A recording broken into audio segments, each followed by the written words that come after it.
नमस्कार, हिमाचल अभी के रेडियो बुलेटिन के साथ मैं भावना ठाकुर। पेश है अब तक के प्रमुख समाचार। सबसे पहले हेडलाइंस। पहली कक्षा में दाखिले के लिए आयु सीमा में मिलेगी छूट, पीरियड आधारित शिक्षक भर्ती होंगे। हिमाचल डीजीपी पद से नहीं हटेंगे कुंडू, सुप्रीम कोर्ट ने हाई कोर्ट के ट्रांसफर ऑर्डर किए रद्द। हिमाचल सरकार व कृष्णा कंपनी में गतिरोध टूटा, काम पर लौटे कर्मचारी, अस्पतालों में अब रूटीन में होंगे टेस्ट, एक्सरे। धर्माणी बोले, सीएम ने पूछा होता तो बताता अपनी पसंद, जो मिला है उसी में काम करूंगा। ऊना के बसौली में नकली दवा उद्योग का भांडाफोड़, आरोपी फरार। वीकेंड के लिए बड़ी संख्या में शिमला पहुंचे सैलानी, 15 जनवरी तक चलेगी हॉलीडे स्पेशल ट्रेन। अब समाचार विस्तार से। हिमाचल प्रदेश कैबिनेट की बैठक सीएम सुखविंदर सिंह सुक्खू की अध्यक्षता में आयोजित की गई। बैठक में कई बड़े फैसले लिए गए हैं। मंत्रिमंडल में राज्य के प्राथमिक विद्यालयों में पहली कक्षा में दाखिला लेने के लिए आयु सीमा में 6 माह की छूट देने का भी निर्णय लिया गया। नर्सरी में 3 वर्ष से अधिक, एलकेजी में 4+ और यूकेजी में 5 साल से अधिक आयु के बच्चों का दाखिला मिलेगा। बैठक में शिक्षक मानकों को बढ़ावा देने तथा अगली पीढ़ी को विकसित करने के लिए प्रारंभिक एवं उच्च शिक्षा विभाग में वार्षिक पीरियड आधार गेस्ट टीचर को सैद्धांतिक स्वीकृति प्रदान की गई। सुप्रीम कोर्ट ने हिमाचल प्रदेश हाई कोर्ट के उस आदेश को रद्द कर दिया है जिसमें डीजीपी संजय कुंडू को पद से ट्रांसफर करने के आदेश दिए थे। मुख्य न्यायाधीश डीवाई चंद्रचूड़, न्यायमूर्ति जेबी पारदीवाला और न्यायमूर्ति मनोज मिश्रा की पीठ ने हाईकोर्ट के प्रारंभिक आदेश ने यह रोक लगाई है और तीखी टिप्पणी की। अब संजय कुंडू अपने पद पर बने रहेंगे। उन्होंने पिछले कल ही सुप्रीम कोर्ट ने हिमाचल हाईकोर्ट के आदेशों को चुनौती दी थी।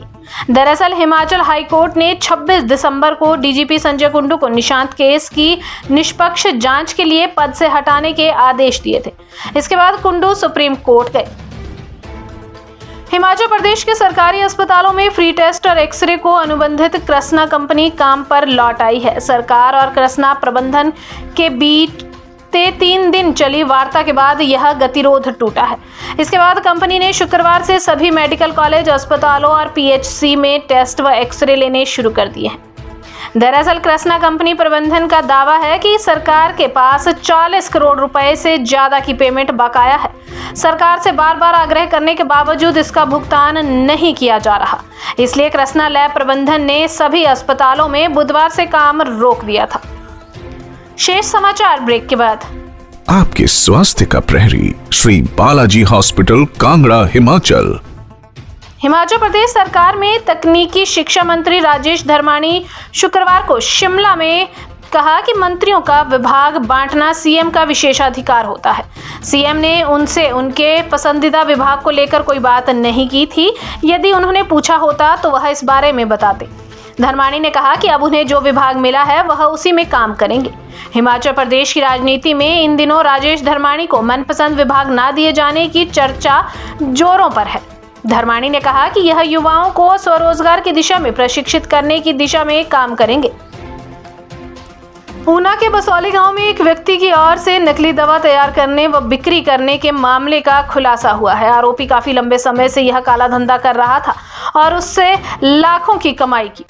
पुलिस ने शुक्रवार सुबह बसौली गांव पहुंचकर उस स्थान पर दबिश दी जहां आरोपी दवाइयां तैयार करता था। पुलिस जांच में गांव के पास ही झाड़ियों में बड़ी मात्रा में जलाए हुए दवाओं के रैपर भी मिले हैं। आरोपी ने दवाएं 4 से 5 अलग अलग स्थानों पर जलाई हैं।